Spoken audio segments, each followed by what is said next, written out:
بسم اللہ الرحمن الرحیم۔ جناب میں پیش کی معذرت کر لوں، کچھ دوست پھر شکوہ کریں گے جناب ویڈیو تھوڑی لیٹ آئی ہے، اس وجہ سے میں ذرا ایڈوانس میں معذرت کر لوں۔ ویڈیو ایک ہی ٹاپک پہ ہوگی جناب، یہ آپ نے تھمبنیل پہ بھی دیکھ لیا ہوگا، پی آئی اے کے یہ فیک جو جعلی لائسنس یا مشکوک لائسنس، اب وہ جعلی سے مشکوک پہ آ گئے ہیں، اور اس کے پیچھے کہانی کیا ہے، پس پردہ مقاصد اور محرکات کیا ہیں، کون کیا ہتھیانا چاہ رہا ہے، اصل بات یہ ہے۔ اور اس سے پہلے سب سے یہ، چونکہ انشاءاللہ اس میں بڑی سیر حاصل قسم کی گفتگو کریں، ریسرچ بیسڈ، میں نے بہت سارے ایکسپرٹ سے بات کی ہے، آپ کو میری ویڈیو سے پتہ چل جائے گا۔ سب سے پہلے میں یہ کہنا چاہوں گا ایک چھوٹی سی بات، بھائی گالم گلوچ نہیں کرنی۔ اگر مجھے کسی ایک جماعت کی دوسری جماعت کے خلاف یا میرے اپنے خلاف یا کسی کے خلاف گالم گلوچ پسند نہیں ہے نا، تو مجھے کسی کی بھی گالم گلوچ پسند نہیں ہے۔ میں کیٹیگوریکلی ذرا واضح کر کے کہہ دوں کہ اگر کوئی پرائم منسٹر عمران خان صاحب کو گالی دے گا، مجھے بالکل اچھا نہیں لگے گا، اس کامنٹس کو میں لائک نہیں کروں گا، ان کامنٹس پر میں جواب نہیں دوں گا۔ یہ آپ نے ایک اصول بنا لینا ہے، ہر تہذیب کی، دنیا کی ہر تہذیب کے خلاف ہے ابیوسو لینگویج، تو برائے کرم یہ ایسا نہ کیجیے کسی کی لیڈرشپ کے۔ باقی آپ کا یہ پلیٹ فارم ہے، میں نے کامنٹس کو آن کیا ہوا ہے، آپ اپنی کمپین چلا دیں اپنی تنقیدی انداز میں اور دوسرے کے خلاف تنقیدی انداز میں، سب کو اجازت ہے، فلاں زندہ باد کا نعرہ لگا دیں، مجھے کوئی پرابلم نہیں ہے، گالم گلوچ نہیں کرنی پلیز، یہ میری ریکویسٹ ہے۔ دوسرا، میں نے ایک سروے کرانا ہے، اس پہ میں نے ایک الگ سے ویڈیو بنانی تھی، بڑی میری جو ہے نا ایک ڈیمانڈ آ رہی تھی واٹس ایپ پہ بھی، مسلسل اس یوٹیوب کے کامنٹس میں بھی وغیرہ، لیکن اس پر میں نے ایک سروے اتنا اہم ہے، آپ خود گواہی دیں گے کہ وہ اتنا اہم سروے ہے۔ اس ویڈیو میں میں آخر پہ بتاؤں گا کہ وہ سروے کیا ہے۔ جناب آ جاتے ہیں جلدی، غلام سرور خان صاحب، وزیر ہوا بازی، ماشاءاللہ، وزیر با تدبیر نے ایک بیان کیا دیا، جعلی لائسنس یا جعلی ڈگریز یا مشکوک ڈگریز، اب وہ جعلی پہ مشکوک آ گیا، کہ پی آئی اے کا میرے منہ میں خاک ستیہ ناس ہو گیا ہے۔ پوری دنیا میں دیکھ لیں، دنیا کے متعدد ممالک نے، یورپ نے، سب نے، پورے یورپ نے، برطانیہ نے، مطلب یورپی یونین نے بھی، برطانیہ نے بھی، مڈل ایسٹ نے، پتہ نہیں کون کون سے، اب مزید کون کون سے، ویتنام، پتہ نہیں کون کون سے، جنہوں نے پابندی لگا دی پی آئی اے پہ۔ اب مختلف جو ہے نا ایئر لائنز بھی پاکستان کے پائلٹس کو گراؤنڈ کر رہی ہیں، اور جناب وہ پھر جو ہے نا ان کو بھی بہت ہی، میں سمجھتا ہوں افسوسناک قسم کی ڈیولپمنٹ ہے، اور پی آئی اے وہی بات ہے کہ عملی طور پر بند ہونے جا رہا ہے۔ کسی کی نیت پہ شک نہیں ہونا چاہیے، لیکن بات افسوس کی ہے، مجھے بہت سارے لوگ، اور میں کانسپیریسی تھیریز پہ یقین بھی نہیں کرتا، جی ہاں، کہ جناب میں یہ تو یقین کرتا ہوں، اور مجھے اپنا پرسنل یقین ہے کہ یہ لوگ نااہل ہیں، ان کو ملک چلانا نہیں آتا، اور نہ ہی ان سے فردر کچھ چلے گا، یہاں تک تو ہے، لیکن یہ بدنیت بھی ہیں، میں اس پر اپنا جو کچھ ہے کو ریزرو رکھتا ہوں۔ لیکن اب بات یہ ہے کہ کچھ لوگوں نے جب مجھ سے بات کی تو میں نے ان سے باقاعدہ بحث کی، کہ میں نے کہا یار نہیں، بدنیت ہی نہیں ہو سکتی۔ انہوں نے کہا نہیں، ان کا ایجنڈا ہے، ان کا پلانٹڈ ایجنڈا ہے، یہ ایجنڈا اور پروپیگنڈا پہ آئے ہیں، ایجنڈا پہ آئے ہیں پاکستان کو خدا نخواستہ تباہ کرنے کے لیے، پاکستان کے اداروں کو تباہ کرنے کے لیے۔ میں ماننے کے لیے تیار نہیں تھا، لیکن یہ ایسے ویسے لوگوں نے مجھ سے بات نہیں کی، یہ کچھ میں سمجھتا ہوں کہ وہ لوگ جو پی ٹی آئی کے ہمدرد بھی ہیں، انہوں نے بھی کی، اور کچھ مجھے اس کے پروف بھی دیے، میں اس پہ بعد میں ڈسکس کرنا چاہوں گا، لیکن میں کہتا ہوں کہ اللہ کرے میرے خدشات یہ غلط ثابت ہوں۔ اب رضا ربانی صاحب نے بھی ایک جوڈیشل انکوائری کا مطالبہ کیا ہے کہ جوڈیشل انکوائری کرائی جائے، اور انہوں نے باقاعدہ یہ بھی کہا ہے کہ جناب جو ان کو یہ بتایا جائے، اس پہ میں بات بھی کروں گا کہ یہ جو گٹھ جوڑ ہے جو ان کو فائدہ پہنچا رہے ہیں، کیا ان کے لیے تو ایسا نہیں کیا گیا، یہ ذرا یہ اس پہ میں بات کرتا ہوں۔ ڈیٹیل پہ آ جائیں جناب، آسان ترین الفاظ میں انشاءاللہ آپ کو مزہ آئے گا۔ لائسنس کا معاملہ کیا ہے؟ لائسنس کون دیتا ہے؟ پی آئی اے نہیں دیتا، لائسنس جاری کرتا ہے سول ایویشن اتھارٹی، سی اے اے، اچھا میں نے بہت ہی اللہ بھلا کرے ان کا، ایسے یقین کریں زبردست ایکسپرٹ سے میں نے بات کی نا، اور نے ایک ایک چیز جو اس طریقے سے میں جو کوشچن میں کرتا گیا نا، تو بس یہی ہوتی ہے کہ جب آپ کی کیوریاسٹی ہوتی ہے اس سے اچھا سول ایویشن اتھارٹی لائسنس دیتا ہے، اس سے کسی نے پوچھا نہیں؟ پوچھا کیوں؟ اس لیے نہیں پوچھا کہ ان کے پر جلتے ہیں جو سول ایویشن اتھارٹی کو جو چلا رہے ہیں، سمجھ گئے ہوں گے آپ، ان سے پوچھتے ہوئے ان کے پر جلتے ہیں، ان کو پوچھیں نا ذرا کہ سول ایویشن، ان کی جرت نہیں ہے کہ ان سے پوچھیں۔ پی آئی اے تو صرف بھرتی کے لیے اشتہار دیتا ہوتا ہے، اور پھر وہ اشتہار دیتا ہے، آپ نے کئی دفعہ دیکھا بھی ہوگا اشتہار، اس اشتہار کے ساتھ کوئی بھی ہو، کوئی بھرتی یا نوکری کے لیے ہو، صرف پائلٹس کی نوکری نہیں، اس کے لیے پری ریکویزٹ جو کنڈیشنز ہوتی ہیں، جو ریکوائرمنٹس ہوتی ہیں، جو شرائط ہوتی ہیں، اس اشتہار میں لکھی آتی ہیں۔ جو پی آئی اے جو دیتا ہے جناب اتنے گھنٹے کی فلائٹ ہونی چاہیے، کوئی ایکسیڈنٹ نہیں ہونا چاہیے، یہ شرائط ہونی، وہ لمبی چوڑی بات ہے جناب۔ لائسنس کی اقسام ہیں عام طور پہ 3، ایک کہتے ہیں اسٹوڈنٹ لائسنس بھی ہوتا ہے پائلٹ کا، لیکن پہلا لائسنس ہے پی پی ایل، جس کو بولتے ہیں پرائیویٹ پائلٹ لائسنس، یعنی اپنا جہاز اگر آپ نے خریدا، اڑایا، بس لائسنس آپ نے حاصل کر لیا، P P L private pilot licence. اور اگر آپ خود اڑانا چاہ رہے ہیں بذات خود، تو آپ اڑاؤ، آپ کے پاس پی پی ایل لائسنس ہونا چاہیے۔ اس کے لیے عام طور پہ کہا جاتا ہے کہ شرائط میں عام طور پہ آگے پیچھے ہو سکتی ہیں شرائط، 40 گھنٹہ جہاز اڑانے کے بعد ملتا ہے یہ لائسنس، یعنی 40 گھنٹے تک آپ نے جہاز اڑایا ہو، ٹریننگ لی ہو، پھر اس کے بعد آپ کو P P L private pilot licence ملے گا، آپ اپنا جہاز بذات خود اڑائیں۔ دوسرا ہے جناب سی پی ایل، یہ ہوتا ہے کمرشل پائلٹ لائسنس۔ اس کے لیے تقریباً کوئی 100 سے زیادہ گھنٹے رکھے جاتے ہیں کہ اگر آپ نے 110 گھنٹے یا اس سے زیادہ اڑان بھر چکے ہوں، جہاز چلا چکے ہوں، تو پھر آپ کو کمرشل پائلٹ لائسنس دیا جاتا ہے۔ میں نے کہا یہ شرائط آگے پیچھے ہو سکتی ہے، یہ اتھارٹیز کرتی رہتی ہیں، ٹھیک ہے۔ جیسے ملک ریاض صاحب کے جہاز ہیں، میاں منشا کے جہاز ہیں، جہانگیر ترین صاحب اور بہت سارے لوگوں کے جہاز ہیں، وہ جہاز لیتے ہیں اور پھر کسی کو ہائر کرتے ہیں پائلٹ کو، جیسے کوئی ڈرائیور نہیں رکھتا اسی طریقے سے پائلٹ رکھتا ہے، اس پائلٹ کے پاس سی پی ایل یعنی کمرشل پائلٹ کا لائسنس ہونا چاہیے۔ اب آپ آ جائیں A T P L, airline transport pilot licence, ٹھیک ہے۔ اچھا اب اس کے لیے یہ شرائط ہیں کہ جو ایئر لائن، مختلف ایئر لائنز، پی آئی اے دوسری مختلف ایئر لائنز ہیں، ان ایئر لائنز کو اڑانے کے لیے جس پائلٹ کی ضرورت ہوتی ہے اس کے پاس اے ٹی پی ایل یعنی airline transport pilot licence ہونا چاہیے۔ ہاں اس کا جو کو پائلٹ ہوتا ہے نا، دوسرا پائلٹ جو ساتھی پائلٹ ہوتا ہے، اس کے پاس کمرشل کا ہونا چاہیے پائلٹ لائسنس، لیکن خود کپتان کے پاس جو یہ طیارہ سواریوں والا اڑا رہا ہے اس کے پاس A T P L airline transport pilot licence ہونا چاہیے۔ اچھا اس کے علاوہ بھی اور بہت ساری کڑی شرائط ہوتی ہیں۔ ویسے کہا جاتا ہے کہ جس جہاز کا وزن 5700 کلو گرام سے زیادہ ہو، اوپر ہو، اس کے لیے اے ٹی پی ایل چاہیے ہوتا ہے، ٹھیک ہے نا، لائسنس۔ اچھا اور اس کے علاوہ ظاہر ہے پھر اس کے علاوہ اور بھی بہت کڑی شرائط ہیں، اور شرائط میں جناب کوئی 15-20 قسم، یہ تمام پائلٹس کے لیے ہوتی ہیں، اور شرائط میں 15-20 قسم کے کڑے میڈیکل ٹیسٹ ہیں، ظاہر ہے، جس میں آئی سائٹ کا بہت زیادہ ٹیسٹ ہے، بہت اور بھی سب ٹیسٹ ہیں، ٹھیک ہے۔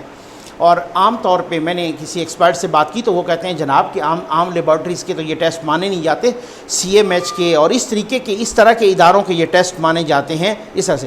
اس کے علاوہ ان کی سیکیورٹی کلیئرنس، اپنی بھی پورے خاندان کی سیکیورٹی کلیئرنس ہوتی ہے، ایون پڑوسیوں تک کی سیکیورٹی کلیئرنس ہوتی ہے، ٹھیک ہے نا یہ۔ اور خاص طور پہ جب سے یہ دہشت گردی کا ایشو آیا ہے اس کے بعد تو سیکیورٹی کلیئرنس بہت ہی زیادہ ہو گئی ہے۔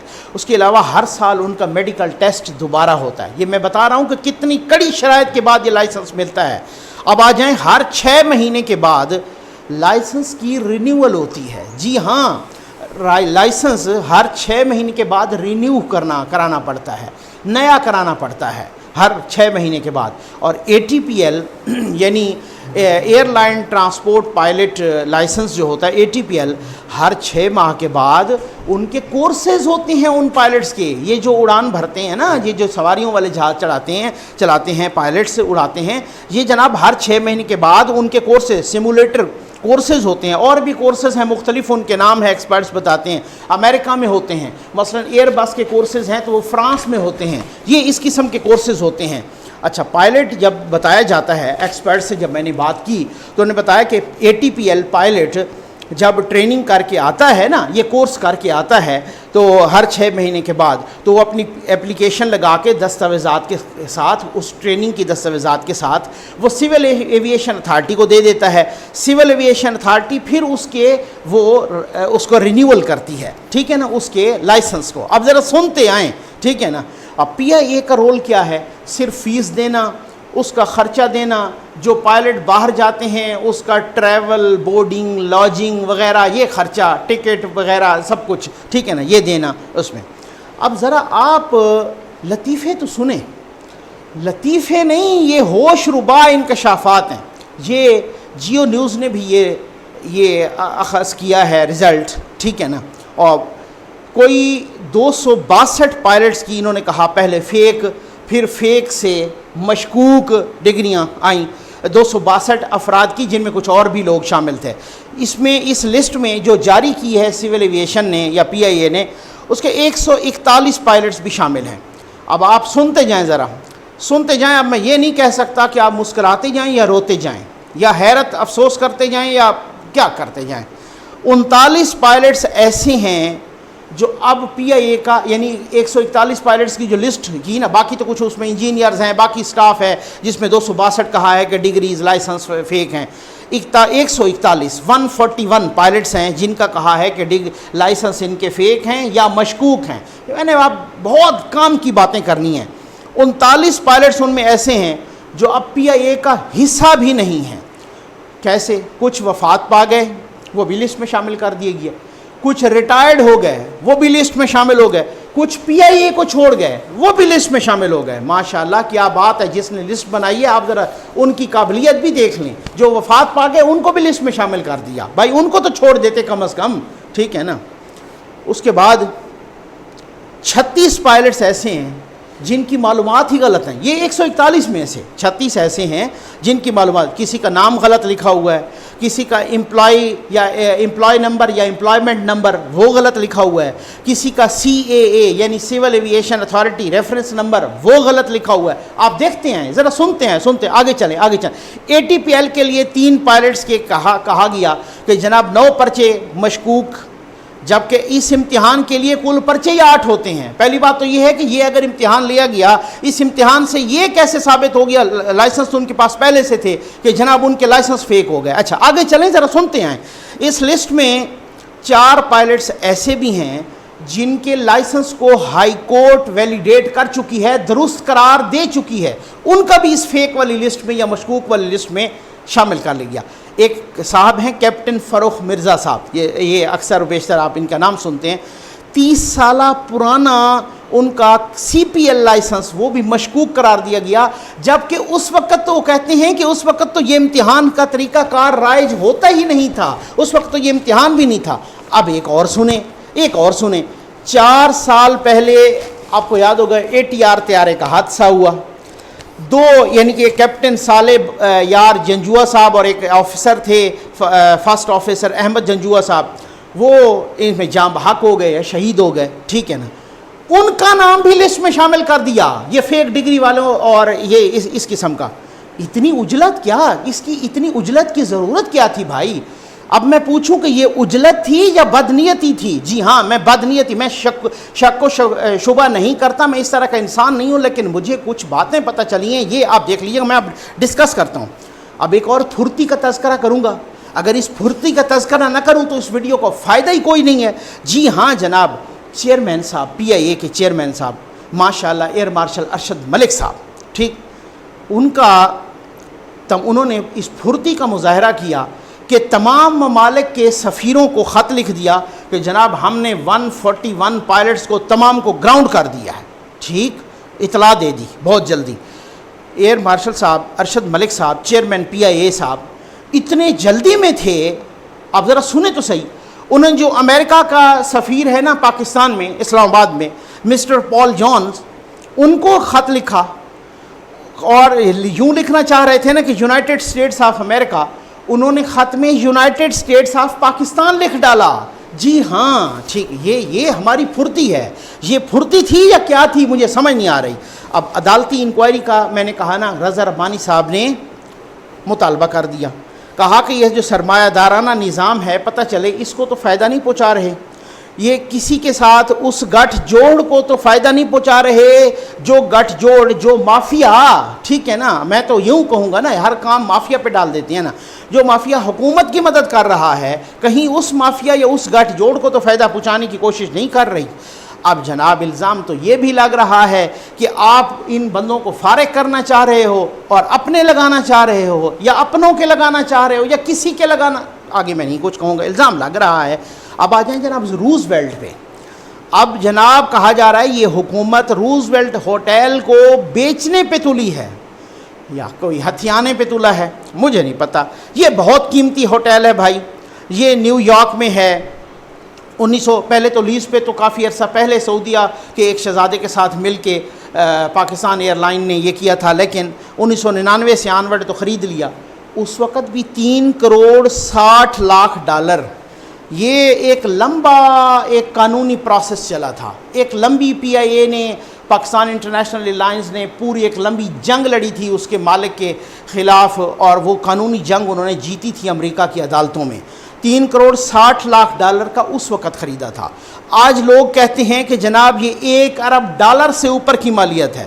مجھے ایک ایکسپرٹ نے بتایا کہ اس کی روز ویلٹ کی قیمت آدھی PIA کی قیمت کے برابر ہے. جی ہاں, اور ٹرمپ صاحب اپنی کتاب دا آرٹ آف ڈیل میں اس کو خریدنا چاہتے تھے. وہ کہتے ہیں مجھے افسوس ہے میں نہیں خرید سکا, PIA لے گیا یہ ہوٹل. ٹھیک ہے, اچھا اس کے بعد دیکھیں اب 1 جولائی یعنی 1 روز پہلے کابینہ کمیٹی برائے نجکاری, کابینہ کمیٹی فار پرائیویٹائزیشن کی میٹنگ ہوتی ہے. جناب مشیر خزانہ حفیظ شیخ صاحب کی زیر صدارت یہ میٹنگ ہوئی. اس کا سرکولر آپ دیکھ رہے ہوں گے, وائرل ہوا ہے, ٹھیک ہے نا. اس میں جناب یہ کہا گیا کہ اس میٹنگ میں, اس میٹنگ کے جو منٹس آئے سامنے, اس میٹنگ میں روز ویلٹ ہوٹل کی نجکاری پر غور کیا جائے گا. اب آپ کو پتہ چل گیا ہوگا, اب آپ کو نیتوں کا بھی پتہ چل گیا ہوگا کون ہتھیانا چاہ رہا ہے. اب کچھ لوگ کہہ رہے ہیں ٹرمپ کی کمپنی خریدنا چاہ رہی ہے اس کو. اب کچھ لوگ تو یہ بھی کہہ رہے ہیں, جی ہاں میں جو الزام ہے وہ تو بتاؤں گا. کچھ لوگ کہہ رہے ہیں جناب کہ جو آج کل ڈپٹی پرائم منسٹر ہیں جن کو کہا جاتا ہے زلفی بخاری صاحب, کہتے ہیں جناب ان کی کوئی کمپنی یا زلفی بخاری صاحب اس کو ہتھیانا چاہ رہے ہیں. اور ایک تو بڑی اہم شخصیت نے مجھے کہا, ایکسپرٹ شخصیت ہیں, انہوں نے مجھے کہا کہ جناب یہ PIA کو بٹھا کر, اس کا بٹھا بٹھا کر اللہ معاف کرے, اس کو خریدنا چاہتے ہیں, اس کو ڈیفالٹ میں لانا چاہتے ہیں, اس کو بینک رپٹ کرنا چاہتے ہیں, پھر اس کے بعد اس کو ہتھیانا چاہتے ہیں. اور وہ کہتے ہیں کہ جناب یہ زلفی بخاری صاحب کی جو بات چل رہی ہے یہ صرف روز ویلٹ کی نہیں, جب ظاہر ہے انہوں نے PIA ہی خرید لی تو روز ویلٹ آٹومیٹیکلی ان کے پاس آ جائے گا. اب حالت یہ ہے UNO تک, صرف یورپی یونین نے نہیں یا امریکہ نے یا مڈل ایسٹ نے یا باقی کنٹریز نے نہیں, UNO تک بھی کہہ دیا ہے انہوں نے کہ جناب یہ PIA میں سفر نہ کر اپنا سٹاف. اس کے بعد کوئی بات رہ جاتی ہے. میں افسوس کے ساتھ میرا دل خون کے آنسو ہوتا ہے. یہ وہ ایئر لائن ہے کہ جن کے پائلٹس نے دنیا کی بڑی بڑی ایئر لائنز بنائیں, گلف ایئر لائن جیسی انہی ہمارے پائلٹس نے بنائیں, اور پتہ نہیں دنیا کی کتنی ایئر لائنز انہوں نے ڈیولپ کر کے دیں. آج ان پائلٹس پہ ہم نے ایک غیر ذمہ دارانہ بیان دے کر PIA کا ستیہ ناش کر دیا. میں یقین کریں, میں سلام کرتا ہوں ان پاکستانیوں کو, آپ یقین کریں جو باہر بیٹھے ہیں ان کو بھی فکر مندی ہے, لیکن یقین کریں جو پاکستان کے اندر ہیں جن کے پاس کھانے کا آٹا تک نہیں, وہ میسج کر رہے ہیں کہ جناب PIA کی خیر ہو, اللہ اداروں کی ہماروں کی خیر کرے, اللہ روز ویلٹ کی خیر کرے, اللہ ایسا کرے کہ کسی کو یہ ہتھیانے. میں سلام پیش کرتا ہوں جن کے پاس کھانے کا آٹا نہیں ہے, روٹی نہیں ہے, ان کو بھی. یہ ہوتی ہے حب الوطنی, یہ ہوتا ہے وطن پہ قربان ہونے کا جذبہ۔ اب میں آتا ہوں اس سروے پہ، مجھے بس میں اس کے بعد مجھے انتہائی افسوس ہو رہا ہے، مجھے کچھ چیزوں کا مجھے پتہ چلا ہے۔ سروے پہ آ جائیں جناب۔ سروے میں نے کرانا ہے اسلام آباد میں جو مندر بنا، سرکاری خرچے پہ بنا، کہا جا رہا ہے نا، ٹھیک ہے نا۔ اب چودھری پرویز الہی صاحب نے ان کا ایک ویڈیو بیان سامنے آ گیا، آپ میں سے بہت ساروں نے دیکھ لیا ہوگا۔ وہ کہتے ہیں کہ جناب یہ جو مندر ہے یہ ریاست مدینہ کے بنیادی اصول کے خلاف ہے، جو پرانے مندر ہیں ان کو جو کیا جائے۔ انہوں نے باقی کچھ مثالیں بھی دیں، انہوں نے ساتھ یہ بھی کہا کہ ہم اقلیتوں کے خلاف نہیں ہیں، اقلیتوں کے حقوق کے خلاف نہیں ہیں۔ ایک مندر کا نام لیا، انہوں نے کہا کہ میں نے اس کی مرمتی بھی کروائی تھی، میں نے اور بھی مندروں کی مرمتی کرائی تھی، لیکن یہ مندر بننا اسلام آباد کے پاکستان کے کیپٹل میں یہ ریاست مدینہ کے تصور کے خلاف ہے۔ اور اس کا جواب دیا پھر فواد چودھری صاحب نے، اور انہوں نے بڑا ان کو تو وہ لفظی جنگ بھی ایک طرح کی جاری رہی۔ اب میں نے سروے یہ کرانا ہے کہ مجھے ذرا آپ یہ بتائیں کہ کس نے ٹھیک کہا ہے۔ اب آپ کھل کے رائے دیں، گالم گلوچ نہ کریں، کھل کے رائے دیں۔ چودھری پرویز الہی صاحب نے ٹھیک کہا ہے یا فواد چودھری صاحب نے ٹھیک کہا ہے؟ فواد چودھری صاحب نے یہ کہا کہ ٹالرنس اور برداشت جو ہے یہ اسلام کا بنیادی جزو ہے، اور چودھری پرویز الہی صاحب کی بات تو آپ نے سن لی ہوگی، آپ نے پہلے بھی سن لی ہوگی، میں نے بھی بتا دی ہے۔ تو وہ کہتے ہیں کہ نہیں، یہ اسلام کے بنیادی اصولوں اور ریاست مدینہ کے، اور انہوں نے کہا بھی صحیح کہ جب فتح مکہ ہوا تو باقاعدہ بت توڑے گئے اور یہاں پہ اس طرح سے بنایا جا رہا ہے، اور ان کی رائے ٹھیک ہے چودھری پرویز الہی صاحب کی یا فواد چودھری صاحب کی؟ اس کے بعد میں یہ بھی بتاؤں گا کہ ظاہر ہے یہ ابھی کل پرسوں کی تو بات ہے، بجٹ پہ انہوں نے ووٹ دیا، پھر اس کے بعد حکومت کے خلاف یہ بیان آ گیا، تو اس سے ٹسل بھی مزید بڑھے گی، مجھے تو بڑھتی ہوئی نظر آتی ہے۔ اور حکومت کے وہ اتحادی ہیں، پنجاب اسمبلی کے اسپیکر ہیں، اس سروے میں آپ ضرور حصہ لیجئے گا۔ آپ کا بہت بہت شکریہ۔